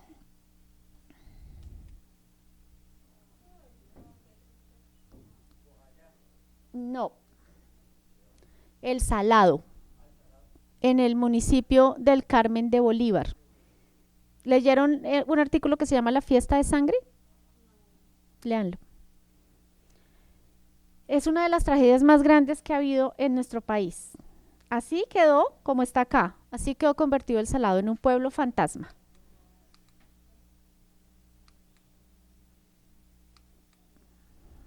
Cuando todas las personas tuvieron que salir desplazadas después de que durante 13 días hubo una incursión paramilitar en complicidad con el ejército, estaba cercado completamente la población civil, acusados porque eran cómplices de los unos o de los otros. Entonces los mataban porque hablaban con el uno o porque hablaban con el otro. Esta es la famosa historia de las cabezas con las que jugaban fútbol en la... ¿Saben qué hizo la guerrilla acá? Sacó a los gestores culturales, los hizo sacar los tambores de la Casa de la Cultura y a tocar la música tradicional mientras masacraban a las familias. Y estas personas que ustedes ven ahí se fueron, tuvieron que salir huyendo, y en esto quedó convertido El Salado en el Carmen de Bolívar. Luego empieza un proceso de reconstrucción, y adivinen qué es eso. ¿Lo conocen? ¿Conocen la historia del Salado? La biblioteca. Porque en el proceso de reconstrucción, yo estuve allá como 15 días con un equipo de filósofos, antropólogos, historiadores en este proceso, porque en el proceso de reconstrucción de esa comunidad, lo que la comunidad eligió como proyecto simbólico para empezar a reconstruirse fue una biblioteca. Una biblioteca que hoy en día se llama la Casa del Pueblo, y es una biblioteca que está hecha completamente con elementos identitarios propios de esa comunidad. Las sillas, la manera como se hizo la biblioteca, se hizo con todos esos elementos de esa comunidad. Y es muy importante porque resulta que en todo este trabajo que se ha hecho en estos años, muchas personas que perdieron completamente a sus familias pudieron retornar, pero otras personas no. Conozco el caso de una persona, una mamá, que perdió a sus hijos, a su esposo y a sus nietos, y fue la única que sobrevivió de esa masacre. Y ella salió completamente, y ella varias veces ha intentado retornar, alcanza a llegar hasta la cabecera, al Carmen de Bolívar, y cuando empieza a andar hacia allá, hacia el corregimiento, hacia el Salado, no puede, o sea, humanamente no puede avanzar, no puede seguir allá, por todo lo que vivió y por el dolor que le representa volver allá. Entonces, ¿cómo desde un proyecto bibliotecario esa vida de esa persona y todas esas heridas que tienen se pueden ayudar a sanar, entendiendo la literatura como un medio para hacerlo, entendiendo el encuentro con la palabra y como el lenguaje y con los otros, como un ejercicio también para hacer memoria, para no repetir, para contar la historia a las personas que nos van a acompañar. Entonces, aquí Yolanda Reyes tiene este texto que es muy lindo y que es muy diciente frente a esto que estamos hablando, y dice, y aunque leer literatura no cambie el mundo, sí puede hacerlo más habitable, porque el hecho de vernos en perspectiva y reconocernos en la experiencia de otros contribuye a abrir nuevas puertas para la sensibilidad y el entendimiento de nosotros y de los otros. Necesitamos poemas, cuentos y toda la literatura posible en nuestras escuelas, porque necesitamos pasar la vida por el tamiz de las palabras. Necesitamos integrar los hechos, a veces absurdos y a veces aleatorios, y darles una hilación. Y porque viéndolo bien, nuestra tarea desde que comenzamos a tener palabras es construir sentido. Dígame si no estamos hablando de lo mismo con Fernando. Darle sentido a todas esas experiencias que estamos viviendo. Esto, no sé cuántos de ustedes están pasando en este momento, piénsenlo en su cabecita mientras les digo esto. ¿Qué les está atormentando en este momento? Yo tengo un montón de dolores en este momento, que me tienen con un dolor aquí en el cuello hace 3 semanas. ¿Cómo tramito yo eso? ¿Cómo el hablar, el hacer esa pausa, el respirar, el comprender la realidad del otro y la mía en espacios como estos, encontrándonos, viéndonos a los ojos, sabiendo lo difícil que es el mundo y la necesidad que tenemos de tener un lugar para expresarnos, para entendernos, para respetar al otro y para ayudar al otro a construir esa mejor vida digna? Pensemos desde la condición propia que cada uno de ustedes tiene, desde esa condición, pensemos en los otros que están teniendo otras dificultades allá afuera y que son a los que tenemos que ir a buscar inmediatamente desde nuestras bibliotecas para podernos responder esta pregunta que está acá. Eso que dice tan bonito la UNESCO, que poéticamente está dicho miles de veces, de verdad, poesía pura, en miles de documentos. La biblioteca pública es el lugar más democrático, es la institución más democrática porque es de todos y para todos. Vaya y mire el horario de la biblioteca, 8 a 5. Empecemos por ahí. No, ¿qué hago si ese es mi función, ese es mi horario, ese es no sé qué? Pues es parte de cómo entendemos las bibliotecas, esa pedagogía que hay que hacer. Si los mismos alcaldes, los gobernadores, nuestros jefes en las instituciones no comprenden que una biblioteca es esto que estamos hablando, el habitante de calle puede ir a la biblioteca, pero claro que puede ir a la biblioteca. ¿Qué vamos a hacer? No es él el que tiene que solucionar cómo puede entrar a esa biblioteca. Soy yo la dueña de la biblioteca, la bibliotecaria la que tengo que ver cómo hago y qué servicio le presto, cómo adapto mis servicios, cómo adapto mis espacios y qué tengo que hacer en mis políticas, en transformarlas para poder que todos esos que están excluidos entren a mi biblioteca. ¿Basta con permitir el ingreso a todos? O sea, mire, una biblioteca en el Chocó con una infraestructura precaria, sin recursos para servicios, sin recursos para colecciones, pero eso sí tenía un aviso lindo, así de pies, como de 1,70 m, así grande, azul, brillaba, y el aviso era el reglamento de la biblioteca. Y en el reglamento de entrada a la biblioteca, en el Chocó, lo primero que decía era que a la biblioteca no se podía entrar en chancleta ni con cachucha. Dígame, en el Chocó nadie puede entrar a la biblioteca. Entonces es parte un poco de esto que estamos diciendo. O sea, cuando uno habla y se llena la boca diciendo que es que mi biblioteca pública, que es que aquí sí, que es todo de todos y para todos, que es democrática, que no sé qué, y que aquí los incluimos a todos. Miren la gráfica.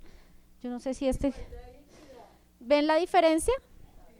Ok, entonces no se trata de dar lo mismo para todas las personas, sino de darle a cada persona lo que realmente esa persona necesita. Entonces es preferible que siempre hablemos y busquemos la equidad y no la igualdad. Entonces, para mí la biblioteca pública, y completamente de acuerdo con Fernando, no es un espacio. La biblioteca, para mí tampoco es un lugar. No, la biblioteca puede estar en cualquier parte, no es allá, es el lugar. Para mí, hoy en día, más que nunca, la biblioteca es un proyecto político, pedagógico, en permanente construcción. Miren, nosotros desde el CERLAL, que es un organismo que existe hace 50 años, el único organismo de la UNESCO especializado en libros y lectura, a mí me toca acompañar a todos los países de Iberoamérica, y eso que hice aquí durante muchos años de ir municipio por municipio hablando con los alcaldes para que crearan las bibliotecas y no sé qué, ahora me toca hacerlo en otros países, y ustedes encuentran de todo. Y hemos encontrado en el análisis de los estudios de hábitos de lectura, esas encuestas nacionales de hábitos de lectura, que cuando a las personas les preguntan cuál es su lugar predilecto para leer, o en dónde accede a los libros, o quién es su principal predictor de lectura, no sale la biblioteca. No es la biblioteca. Es, en muchos casos, el maestro, por un lado, y por otro lado, el primer lugar en donde las personas acceden a los libros que leen es o en la escuela o en el hogar, pero no es en la biblioteca. Y eso es algo que estamos observando y analizando desde el CERLAL, porque lo hemos encontrado en varios estudios internacionales, en el análisis de las encuestas o los estudios estandarizados que se hacen de las prácticas de lectura. Entonces, si el mundo está cambiando tanto, si la pandemia cambió la forma como accedemos a la cultura, cómo nos educamos, cómo trabajamos, cómo nos relacionamos comercialmente, si todo eso cambió, ¿por qué las bibliotecas no han cambiado y siguen siendo igualitas? Muchas bibliotecas no aprendieron nada y siguen haciendo lo mismo. Mira, hay bibliotecas maravillosas, seguramente conocen la experiencia de la red de bibliotecas Libros Libres, aquí en la costa Caribe, está en La Guajira, está en Sucre. Esas bibliotecas hicieron un trabajo durante la pandemia, son bibliotecas comunitarias, ni siquiera bibliotecas municipales. Hacían grupos de WhatsApp para preguntarles a los papás cómo está su hijo, mire que es que mi hijo tiene depresión, que tiene no sé qué, le recomiendo este libro de literatura infantil que le puede ayudar a trabajar, que no, que es que nos estamos separando, entonces mire este libro de literatura que le ayuda a entender la separación de los padres. Hacían temas por teléfono, o sea, no porque perdimos el contacto físico dejamos de trabajar. Entonces es muy importante, porque así como fue difícil la pandemia, el no podernos encontrar, también sucedieron cosas y aprendizajes muy importantes que tenemos que capitalizar. Entonces, cuando decimos que la biblioteca no es ni un lugar, ni es un espacio, ni es una entidad, ni es la institución más democrática, dejemos de echar cuento. ¿Cuál democrática si usted está abriendo la biblioteca de 8 a 5? Y entonces la persona que sale de trabajar y va a ir a una biblioteca no puede ir porque la biblioteca está cerrada. No es democrática. No, o sea, no repitamos y repitamos el discurso de la IBLA y de la UNESCO, porque no es así. Entonces, cuando decimos que es un proyecto político y pedagógico, es porque estamos entendiendo que la labor del bibliotecario o gestor o agente cultural y educativo no es una labor puramente técnica. Por allí empieza, hay que tener los espacios lindos, hay que tener espacios adecuados, hay que tener colecciones adecuadas, pero ahí no acaba la tarea. O sea, como les digo, eso lo aprende uno en la universidad en los 2 primeros semestres, y el resto lo aprende en la vida entendiendo esas necesidades de los distintos usuarios. Esa persona migrante que está allá con sus 5 hijos, ¿qué servicios necesita en este momento para tener una vida digna? ¿Y qué es lo que la biblioteca va a hacer? Y es un proyecto que ayuda a construir un proyecto de nación también. Entonces, ¿cuáles son esas prioridades? ¿Cuáles son los indicadores de pobreza que hay en el país? ¿Cuál es la problemática de saneamiento ambiental que hay en su municipio? ¿Qué están haciendo las bibliotecas en Bogotá? Cuando hablábamos, que Fernando nos decía, conéctese con el contexto y mire cuál es el problema que la biblioteca tiene que ayudar a resolver. Ustedes han escuchado miles de veces la problemática del botadero de Doña Juana. de basuras de Doña Juana. Hay niños que han muerto de las infecciones respiratorias. O sea, es un drama histórico el que hay allá. ¿Y qué están haciendo las bibliotecas? Créanme que no están sacando los libros hechos en espacios académicos en la universidad para ir a llevárselos a la comunidad y mire a ver qué encuentran en el libro, no. Están haciendo laboratorios sociales con las comunidades que viven alrededor del botadero de Doña Juana, para con ellos analizar las problemáticas y con ellos mismos encontrar las soluciones. Entonces la biblioteca, con todo lo que está pasando, con la evolución y el crecimiento de la publicación digital, con la expansión de internet y la posibilidad que tenemos ahora de, antes de quién dependía si yo quería leer un libro, de que el bibliotecario me dijera ya en el 800, ¿cierto? O de que me lo prestara a alguien. Ahora no, yo estoy diciendo un término que ustedes no entienden y que es lo primero que hacen en este momento, googlearlo. Google, se meten y lo googlean, ahí no necesitan un bibliotecario ni nada. Entonces, si nosotros seguimos creyendo que la materia prima de las bibliotecas son los libros y esos libros allá, pues vamos a seguir invirtiendo montones de plata en estanterías, en libros, en forros y en procesos de catalogación. Y la materia prima no es esa, son las necesidades de la gente y la posibilidad que tenga la biblioteca pública de convertirse en esto, de entender que es una disciplina eminentemente social y humanista que tiene que atender las necesidades de la gente de todo tipo, desde el hambre, porque es que si una persona no tiene que comer, la biblioteca tiene que tener un servicio de información local que le ayude a entender cómo puede exigir sus derechos y a dónde tiene que ir, o puede prestarle un computador para que haga procesos de autoformación y pueda buscar trabajo en la biblioteca, o un señor que ya es pensionado y que monta una panadería en el barrio La Victoria en Bogotá con los libros que aprendió en la biblioteca. Eso es lo que tiene, y eso no está allí en el libro de poesía o de todo eso del placer estético. Es maravilloso y hay que mantenerlo, pero también hay que tener en cuenta las necesidades reales que tienen las personas. Entonces, hay una bibliotecaria que tiene un blog y que se las recomiendo, que se llama Alejandra Sofía Méndez. Es una bibliotecaria puertorriqueña que ella ha cuestionado mucho la neutralidad también histórica que ha hecho que las bibliotecas, ella hace referencia, por ejemplo,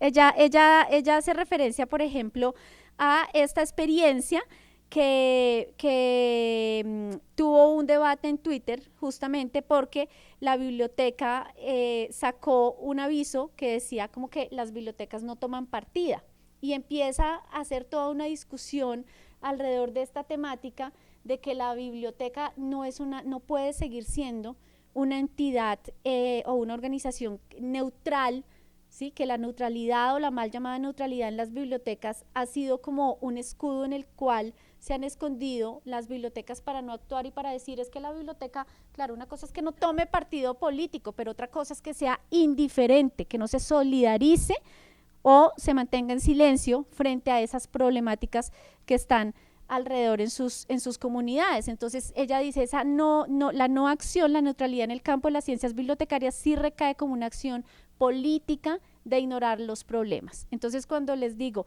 la biblioteca no está solamente para atender las necesidades académicas, si entendemos de verdad la noción de aprendizaje a lo largo de la vida, lo que nos dice la UNESCO, desde la cuna hasta la tumba, entenderemos que la biblioteca pública tiene una labor formadora a lo largo de la vida para todas las personas, para que en cualquier espacio, en cualquier contexto, las personas puedan ser dueñas de su propio destino y puedan interferir, agenciar las capacidades que hay en sus territorios para conseguir una vida más digna. Hay esta declaración de principios de la Cumbre Mundial de la Sociedad de la Información, la traigo acá porque me parece que a pesar de que fue proclamada hace 20 años, sigue siendo lo que hoy en día deberíamos hacer realmente y por lo que deberíamos velar todos, y es construir una sociedad de la información centrada en la persona, integradora y orientada al desarrollo. Ojo, el desarrollo visto desde un punto de vista multidimensional, en el que todos puedan crear, consultar, utilizar y compartir la información y el conocimiento para que las personas, las comunidades y los pueblos puedan emplear plenamente sus posibilidades en la promoción de su desarrollo sostenible y en la mejora de la calidad de vida. sea, ahí no estamos hablando de que puedan atender sus necesidades académicas, no, estamos hablando de que las personas puedan agenciar las capacidades que tienen, lo que tienen en sus territorios, en sus contextos para buscar una mejor calidad de vida. Pero ¿esto cómo se hace? Pues entendiendo en primer lugar que la lectura y los lectores, que hay unas transformaciones ahí muy importantes, que los jóvenes con los que trabajamos tradicionalmente en las bibliotecas, que hoy en día tienen, pues son menores de 18 años, son personas que no conocieron el mundo sin internet. O sea, ellos no conocen el mundo sin internet y entonces nosotros demonizamos todo el tiempo el uso del internet y la tablet y qué está haciendo. Cuando nosotros mismos trabajamos todo el tiempo por WhatsApp, yo ya uso más WhatsApp para trabajar que el mismo correo electrónico y a mí nadie me está encima diciéndome, pero ¿qué hace todo el tiempo metida en el teléfono? Y los jóvenes pasa lo mismo. Entonces uno muchas veces no reconoce esas transformaciones que hay en las prácticas de acceso a la información. Debemos reconocer que los mal llamados usuarios de las bibliotecas no son solamente consumidores, sino hace mucho tiempo que son productores de contenidos que producen todo el tiempo conocimiento y que hay una gran diversidad en las formas de aprendizaje. Hoy en día está muy en boga el tema del coworking, el tema del aprendizaje colaborativo y todo eso hace entonces que empiecen a surgir todas estas tendencias de la inteligencia artificial, el big data, el internet de las cosas, la ciencia abierta, el aprendizaje móvil, todas estas tendencias que nosotros como bibliotecarios y como agentes del conocimiento y de la información tenemos que conocer y tenemos que saber en qué medida y en qué contexto y de qué manera los incorporamos en nuestras bibliotecas, porque además es muy importante tener en cuenta esa función educativa y formadora de la biblioteca pública. Vuelvo y digo, o sea, las personas no aprenden solamente cuando están inscritas en el sistema de educación formal. Todos estamos aprendiendo y aquí ahorita alzamos la mano solamente 2 que están estudiando y el resto también está aprendiendo, porque aprendemos en cualquier contexto, en cualquier momento, en cualquier espacio y la biblioteca pública tiene que estar ahí. Entonces, cuando nosotros hoy en día, en un contexto como el actual, hablamos de alfabetizar, pues estamos hablando ya no solamente de aprender a decodificar, al manejo del código alfabético, no solamente de enseñar a leer y a escribir, sino a movernos en ese entorno mediático también, poder discernir frente a las noticias falsas, poder ser personas con y formar personas desde las bibliotecas, personas con pensamiento crítico, que tengan capacidad de análisis y que puedan, que no traguen entero, que voten bien, que participen, que sepan de lo que los demás les están hablando. Vuelvo y les digo, cuando vayan a Netflix y vean la película de los Reyes del Mundo, o en este caso, otra que les recomiendo mucho, el documental de los atentados a los trenes de Madrid, que no me acuerdo cuál es el nombre en este momento, que está en Netflix también, no sé si la han visto. Tiene todo que ver con este tema del poder de los medios de comunicación y la capacidad que tienen los medios masivos. Es decir, ojo con esto, las bibliotecas públicas ya no deben seguir hablando solamente de al fin, la alfabetización informacional de la que hemos hablado tantos años y que aprender a usar las fuentes de información y los diccionarios y las enciclopedias y los motores de búsqueda, no, señores. Nosotros en este mundo en el que circula tanta información, con la aparición y la masificación del uso de las redes sociales, en la que desafortunadamente la gente toma decisiones basadas en lo que ve en Twitter, toman decisiones basadas en lo que les llega en una cadena de WhatsApp.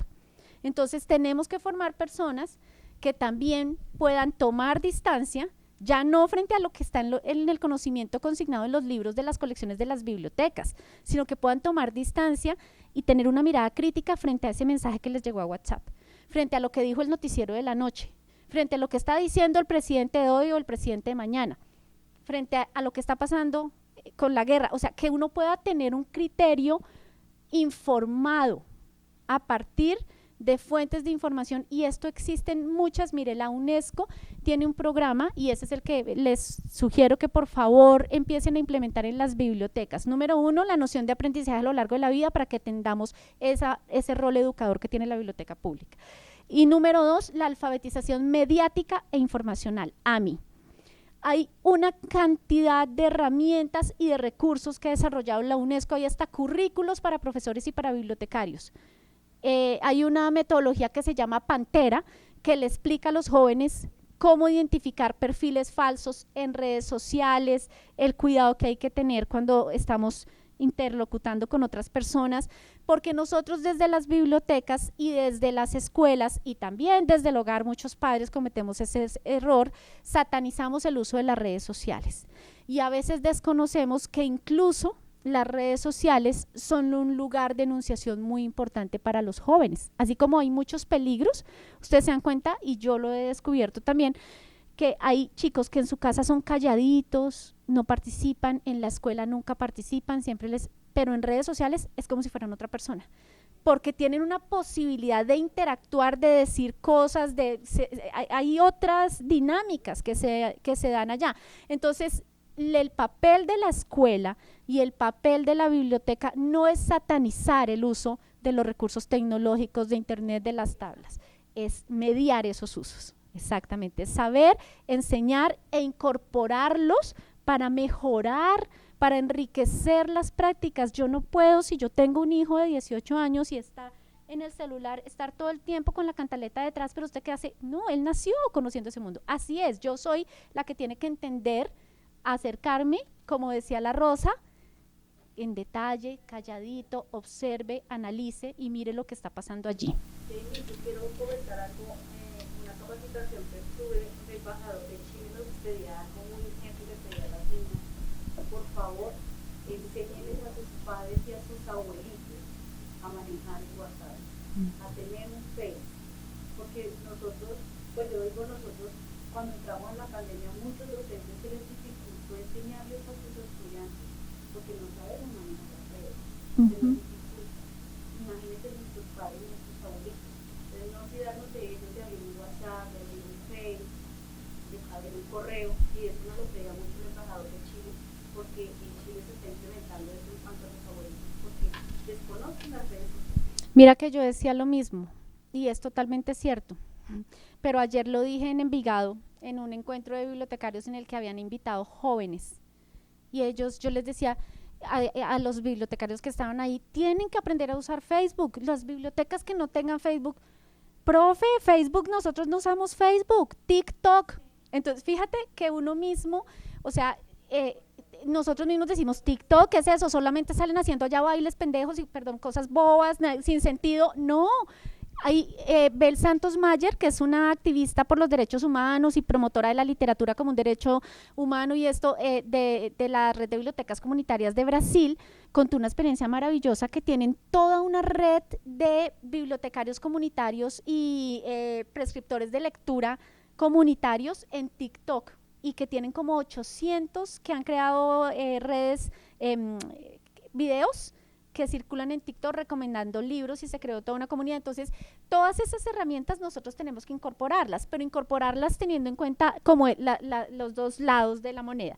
Los riesgos que hay, conociendo cómo acompañar, cómo mediar esos usos para que haya seguridad en el uso de esos recursos digitales y aprovechándolos para mejorar los procesos de las bibliotecas. Entonces, la información que circula por las redes y el uso responsable puede literalmente salvar vidas. Estas son algunas imágenes o ejemplos de lo que pasó. Mucha gente murió por movimientos. Yo una vez dije esto y tengo un problema con un bibliotecario que me dijo que yo era promotora de las vacunas, pero es un ejemplo. Es un ejemplo. Mucha gente murió porque no se vacunó.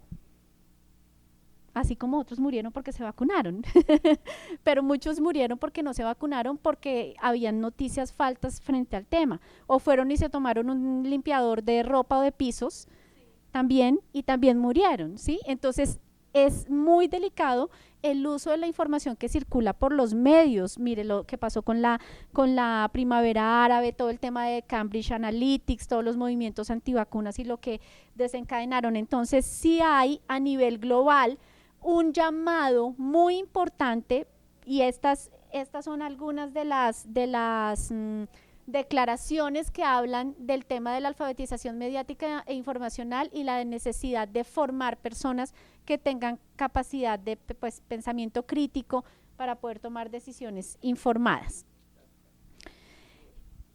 Bueno, entonces, así como hay transformaciones en el concepto de los lectores, también hay transformaciones en las bibliotecas. Y estos son algunos ejemplos de esas transformaciones que hay en las bibliotecas.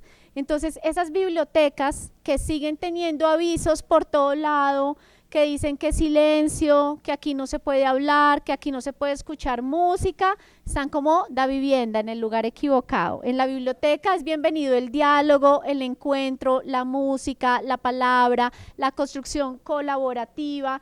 Ustedes no sé si ven, bueno, aquí hay algunos de los ejemplos, que algunos si se convierten solamente en un asunto de moda y no se llena de contenido es muy grave.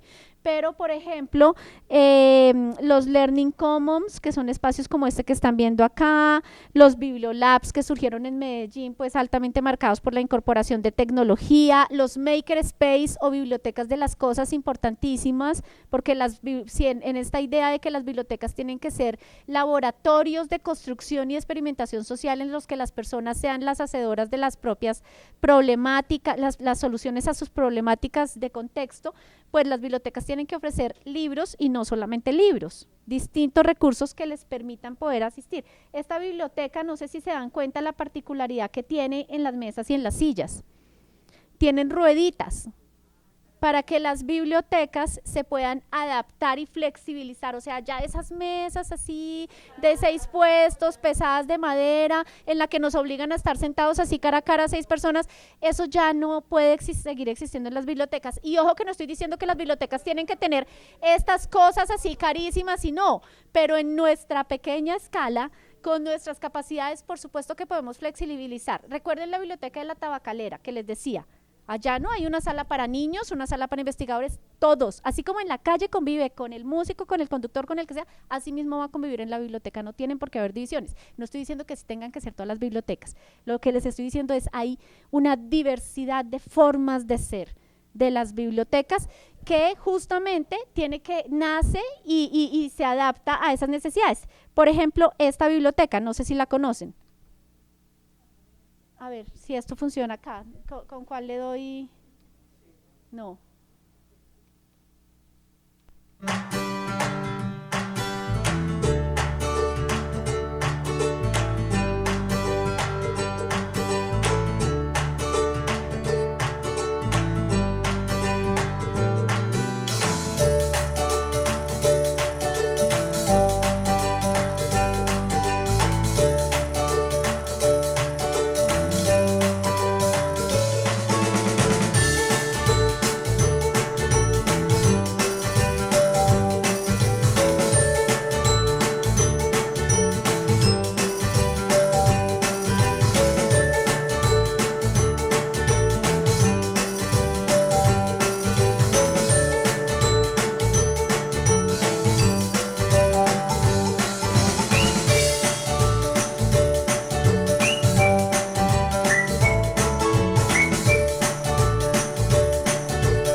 Bibliotecas son creadas por el proyecto Bibliotecarios Sin Fronteras, es un proyecto muy lindo, sigan esa página en LinkedIn, hacen cosas increíbles, pero también fueron el modelo que Colombia implementó en las zonas de transición especial cuando la desmovilización de las FARC, que se hicieron 26 bibliotecas.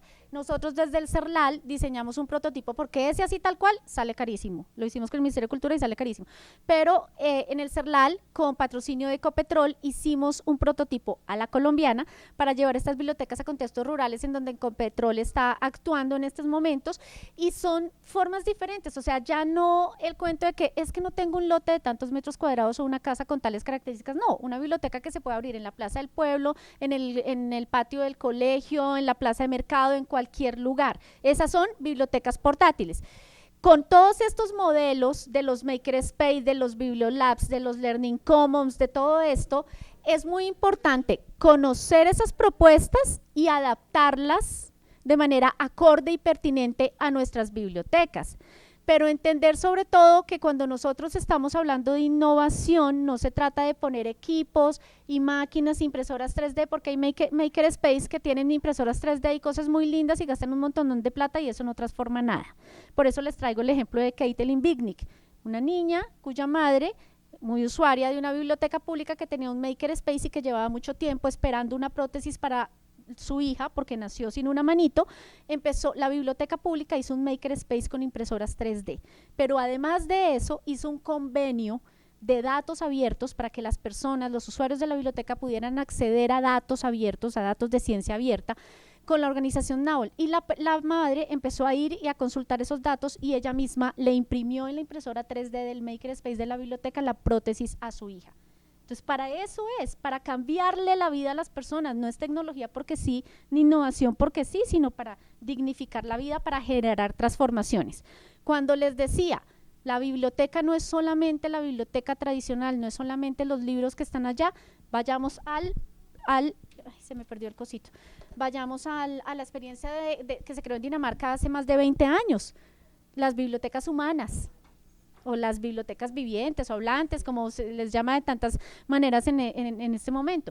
Cada libro humano en nuestra estantería representa un grupo de nuestra sociedad. Entonces, una biblioteca es un replanteamiento de la biblioteca tradicional que ayuda a acabar con estigmas, tópicos y creencias mal construidas a través de los relatos y las historias propias de las personas.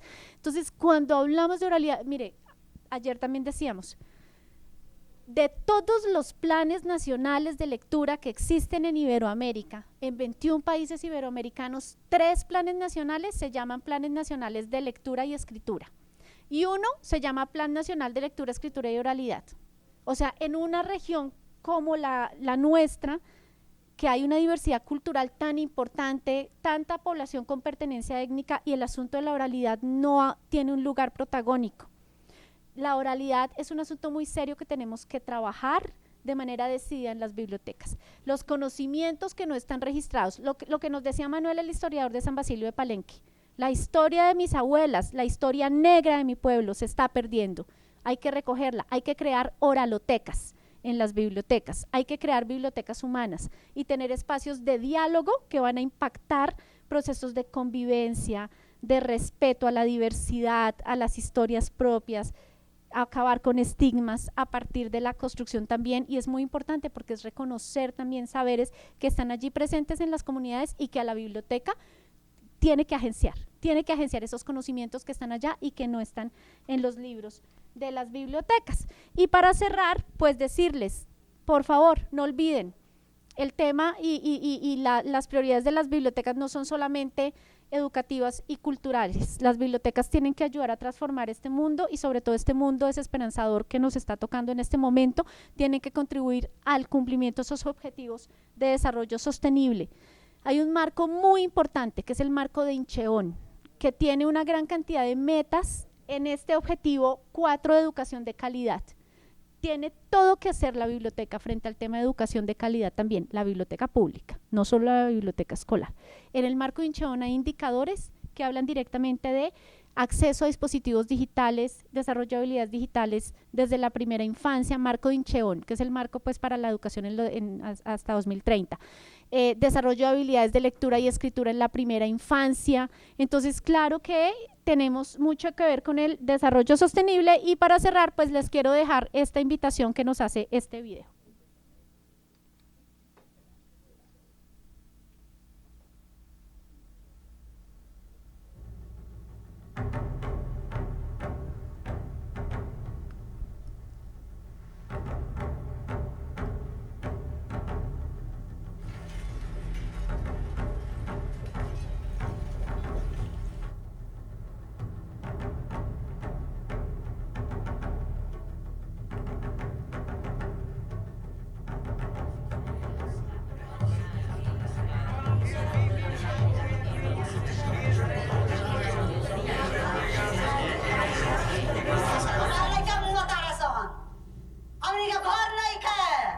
I was refugee in Pakistan, I was refugee in Iran, I was refugee in Dubai, and now I'm a refugee in France. Les gens, quand tu es handicapé, ils ne savent même pas de voir ce que tu es capable de faire, mais tout juste à travers ton handicap. Haberme venido no fue una buena idea.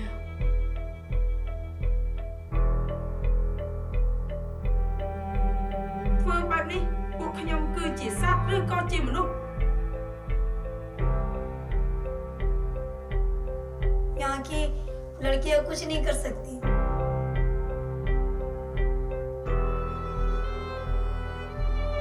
Light रहे, उजियार रहे, हमरो बाल बचाव उठा रहे. Agama me fumido bem e sabe na minha bem, mas que ele na minha rota. Porque se todo mundo tivesse alimento em casa, ela podia raciocinar. Então, poderia ser pobre, mas teria inteligência na cabeça para poder sair dali.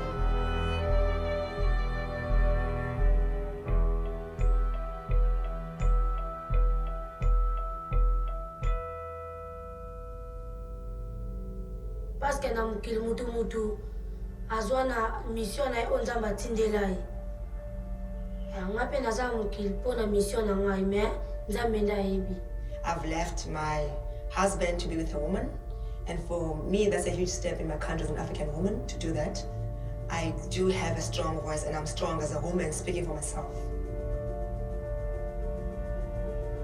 Nous devons dire au monde que nous existons, que vous êtes là. Et je suis sûr qu'aucune misère, aucune pauvreté extrême n'est pas une fatalité. On peut la combattre.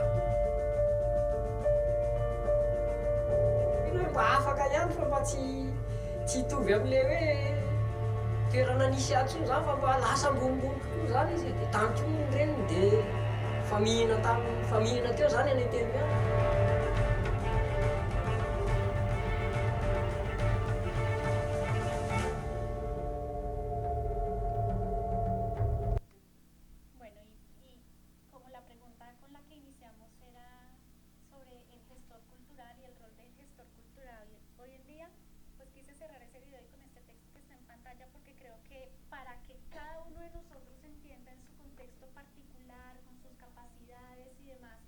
¿Qué tiene que hacer y cómo tiene que fortalecer ese rol de gestor cultural para poder agenciar todo eso que tiene ahí en su territorio? Pues lo primordial es que sea, como dice Blanca Calvo, que sea un ciudadano consciente de lo que ocurre en el mundo. Ella dice, solo se puede leer con los ojos abiertos, dijo alguien cerca de mí, para expresar la íntima relación que hay entre leer y ser un ciudadano consciente de lo que ocurre en el mundo. A partir de esa afirmación, la pregunta surge inmediato. ¿Qué va primero, la lectura o la conciencia social?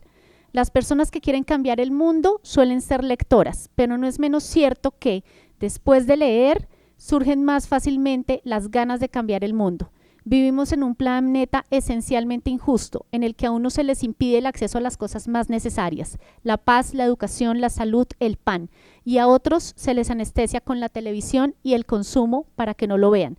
Necesitamos imperiosamente herramientas que puedan ayudar a romper la injusticia y la ceguera, herramientas como las bibliotecas, que puedan ayudar como pocas a que los ciudadanos abran sus ojos para ver y su boca para hablar cuando hay necesidad de decir algo.